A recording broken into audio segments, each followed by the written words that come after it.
President Biden sought to rally disaffected black supporters on Monday with a fiery condemnation of former President Donald J. Trump, linking his predecessor's efforts to overturn the 2020 election to the nation's history of white supremacy in what he called, "the old ghost in new garments."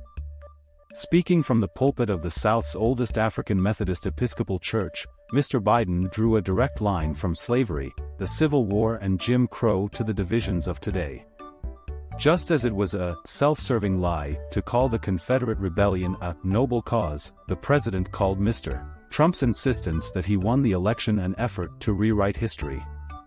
Once again, there are some in this country trying to turn loss into a lie which, if allowed to live, will once again bring terrible damage to this country, Mr. Biden told about 700 parishioners and other guests at the Emmanuel African Methodist Episcopal Church in Charleston, South Carolina. This time, the lie is about the 2020 election. The president also took a shot at Nikki Haley, the former South Carolina governor and one-time ambassador to the United Nations who is seeking to deny Mr. Trump the Republican nomination this year. Without naming her, Mr. Biden mocked Ms. Haley for refusing at a recent campaign event to name slavery when asked what started the Civil War. "Let me be clear, for those who don't seem to know, slavery was the cause of the Civil War," Mr. Biden said to applause from the audience. The visit to South Carolina, the state that helped make Mr. Biden the Democratic nominee nearly 4 years ago, was the second part of the president's two-stage opening campaign swing of the election year. On Friday, he gave a speech near Valley Forge, Pennsylvania, denouncing Mr. Trump on the eve of the third anniversary of the January 6 attack on the Capitol. In coming to the storied black church where a white supremacist killed the pastor and 8 parishioners in 2015, Mr. Biden hoped to remind a key voting bloc of the significance of the election in November.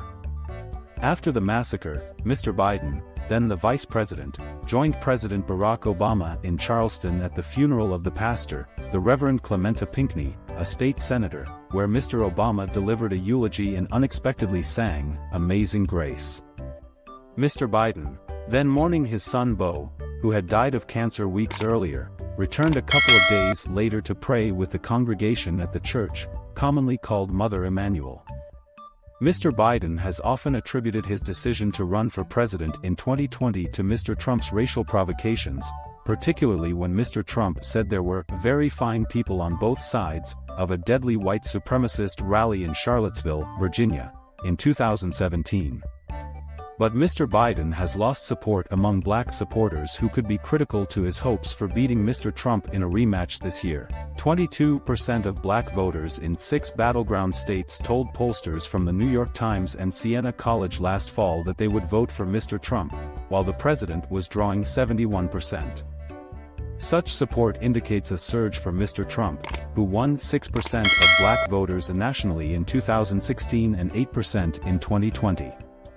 Senator Tim Scott of South Carolina, the only black Republican in the upper chamber, accused Mr. Biden on Monday of resorting to scare tactics. President Biden's visit to Charleston to stoke fears as his numbers are dropping amongst all minority groups is remarkable, said Mr. Scott, who dropped out of the Republican presidential contest when his own campaign failed to gain traction.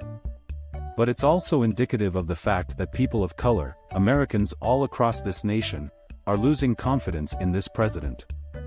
Black Democrats in South Carolina helped save Mr. Biden's flagging campaign for the party's nomination in 2020 after weak showings in Iowa and New Hampshire. The president has since orchestrated South Carolina's ascendance as the first primary state for 2024. To shore up support, Democrats have flooded the state in recent weeks with money, staff and surrogates before the primary on February 3rd. The president was accompanied on Monday by Representative James E. Clyburn, the South Carolina Democrat whose critical endorsement in 2020 helped propel Mr. Biden to the nomination.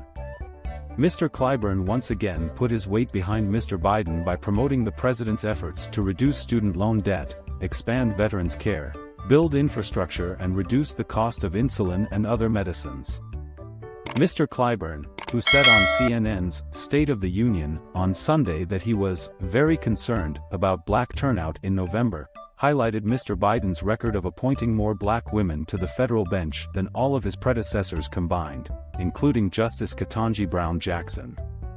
"As I told you 4 years ago, we know Joe," Mr. Clyburn told parishioners on Monday, with the president sitting behind him.